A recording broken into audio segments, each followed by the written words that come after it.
মুর্শিদাবাদের চকবাহাদুরপুরে ফিরল জুয়েল রানার মৃতদেহ। আতঙ্ক গোটা এলাকা জুড়ে। মুর্শিদাবাদের সুতি থানার চকবাহাদুরপুরের বাসিন্দা জুয়েল রানা গত কয়েকদিন আগে উড়িষ্যার সম্বলপুরে রাজমিস্ত্রির কাজে যায়। 20 ডিসেম্বর 2025 জুয়েল রানা মুর্শিদাবাদের সম্বলপুরে পৌঁছায় কাজের উদ্দেশ্যে, কিন্তু ভাগ্যক্রমে 24শে ডিসেম্বর তার হত্যাকাণ্ড ঘটে উড়িষ্যার সম্বলপুর জেলার দানিপালি এলাকায়। রাত 8:30 নাগাদ এই জুয়েল রানার হত্যাকাণ্ড ঘটে। স্থানীয় প্রত্যক্ষদর্শী এবং জুয়েল রানার সহকর্মীদের কাছ থেকে এই হত্যাকাণ্ডের বিবরণ শুনলে আপনার গায়ের লোম খাড়া হয়ে যাবে। ঘটনা প্রসঙ্গে যা বিবরণ প্রত্যক্ষদর্শী এবং জুয়েল রানার সহকর্মীরা দিয়েছে তা হলো নিম্নরূপ।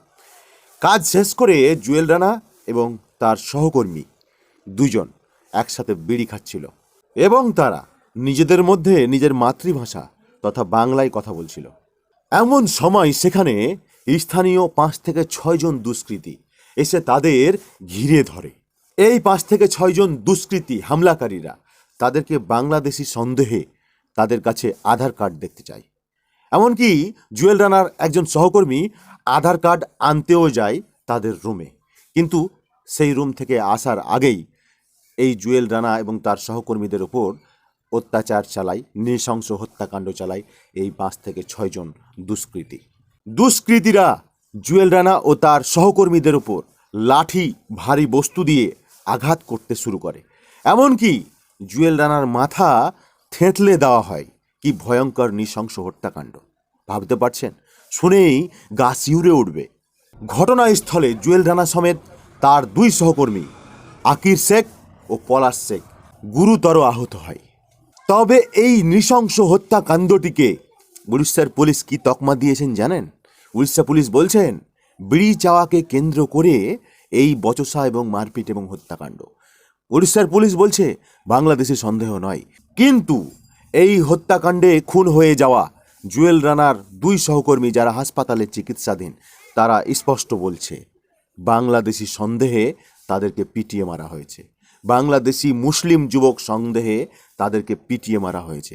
এমনকি এটাও বক্তব্য তাদের কাছ থেকে শোনা যাচ্ছে নাকি তাদের ধর্মীয় স্লোগান দিতে বাধ্য করেছিল। কোনটা সত্য?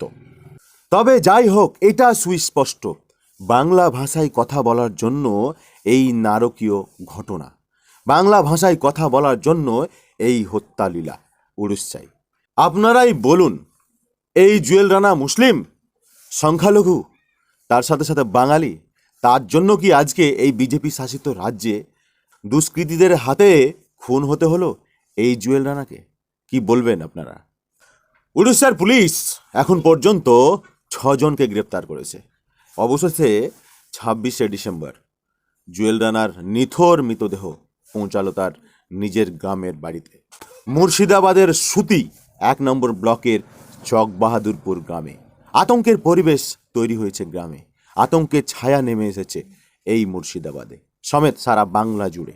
শুধু আজ নয়, বিগত কিছুদিন থেকে পরযায়ী শ্রমিকের এই হত্যা লীলা, সারা বাংলা শ্রমিকদের ওপর এই অত্যাচার বিজেপি শাসিত রাজ্যগুলোতে অনবরত চলছে এবং আগামী দিনে বাংলার বিধানসভা নির্বাচন যত আগিয়ে আসছে তত বাঙালিদের ওপর অত্যাচার বিজেপি শাসিত রাজ্যগুলোতে দুষ্কৃতীদের হাত দিয়ে হচ্ছে, যা কিন্তু এক ভয়ঙ্কর পরিস্থিতির সৃষ্টি হবে আগামী দিনে।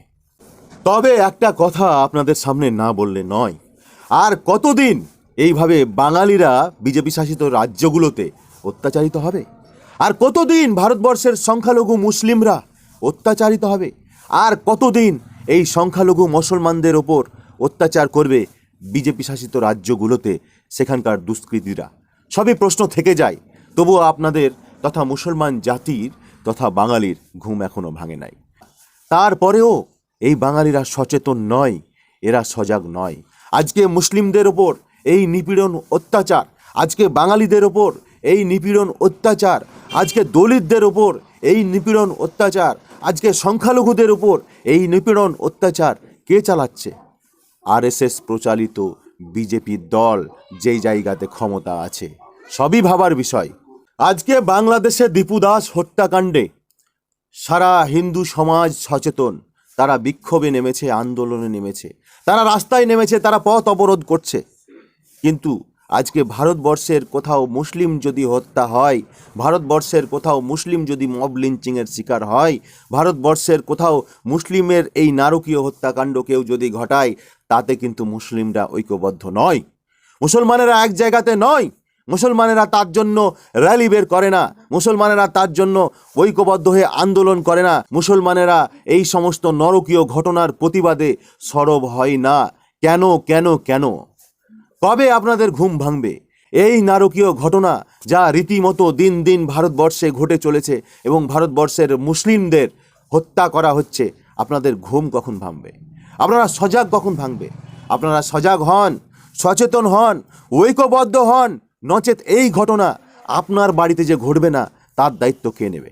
আজকে পশ্চিমবাংলায় তথা মালদা এবং মুর্শিদাবাদের মুসলমান ভাইরা, আপনারা তো খুব বড় বড় ভাষণ মারেন, লেকচারবাজি করেন, খুব কথায় কথায় কথা বলেন, কিন্তু কই আপনাদের মধ্যে এখন পর্যন্ত ঐক্য হলো না। আপনারা এক হতে পারলেন না, আপনারা অন্যায়ের বিরুদ্ধে প্রতিবাদ করতে পারলেন না, আপনারা গর্জে উঠতে পারলেন না। কবে করবেন আপনারা? যেই দিন এই অন্যায়, যেই দিন এই অপ্রীতিকর ঘটনা আপনার ঘরে ঘরে ঢুকে যাবে, সেই দিন করবেন। আজকে ওই ভাই মরেছে, কালকে ওই ভাই মরেছে, পরশু দিন যে আপনি মরবেন না, তার দায়িত্ব কে নেবে? তার দায়িত্ব কে নেবে? অবশ্যই আমি আবেদন করব সমগ্র বাংলার মুসলিম ভাইদের কাছে, এই সমস্ত ঘটনার যাতে আগামীতে না হয় তার জন্য ঐক্যবদ্ধ হন, ঐক্যবদ্ধ হয়ে আন্দোলন করতে হবে আগামী দিনে। তার জন্য ঐক্যবদ্ধ হন এবং আগামী দিনে আন্দোলনের মাধ্যমে এই ঘটনাগুলোকে রুখে দেওয়া সম্ভব। আজকে মালদা, মুর্শিদাবাদ, দুই দিনাজপুরের সংখ্যালঘু ভাইরা, সংখ্যালঘু বাঙালিরা পরযায়ী শ্রমিকের কাজ করে বেশি, আর প্রতি মাসে তাদের একটা না একটা ডেড বডি, মৃত্যুর খবর আমরা পাবো।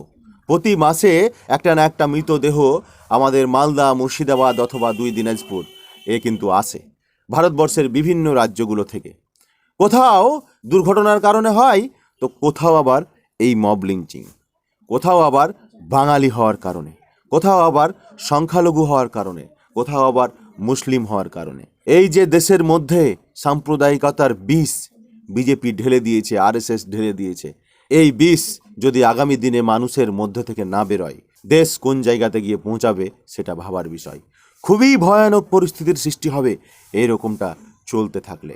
ভালো থাকবেন সকলে, সকলে সজাগ থাকুন, সচেতন থাকুন এবং অবশ্যই এই বিজেপি তথা আরএসএসের বিভিন্ন রকম কূটনীতি, বিভিন্ন রকম সাম্প্রদায়িক উস্কানি, বিভিন্ন রকমভাবে মানুষকে ক্ষতি করার চক্রান্ত, এই সমস্ত জিনিস থেকে নিজেকে সুরক্ষিত রাখুন। শেষে একটাই কথা, হে মুসলিমগণ, হে মুসলমান মানুষেরা, হে সংখ্যালঘু মানুষেরা, হে বাংলার বাঙালিরা, তোমরা সবাই ঐক্যবদ্ধ হও, তোমরা সবাই সংযত হও, তোমরা সবাই এক জায়গাতে হও, তোমরা সবাই একই ছাতার তলায় আসো। তাহলেই এই সমস্ত ঘটনা কোনো মায়ের লাল নেই যে ঘটাতে পারে, কোনো মায়ের লাল নেই যে বাঙালিদের প্রতি, সংখ্যালঘুদের প্রতি চোখ উঠিয়ে কথা বলতে পারে। আজকে আমরা ঐক্যবদ্ধ হতে পারছি না, আজকে আমরা এক জায়গাতে আসতে পারছি না, যার কারণে আজকে এই দিন দেখতে হচ্ছে। সবাইকে ধন্যবাদ, ভালো থাকবেন এবং ভিডিওটিকে শেয়ার করে সকলকে দেখার সুযোগ করে দেবেন। ধন্যবাদ। জয় বাংলা।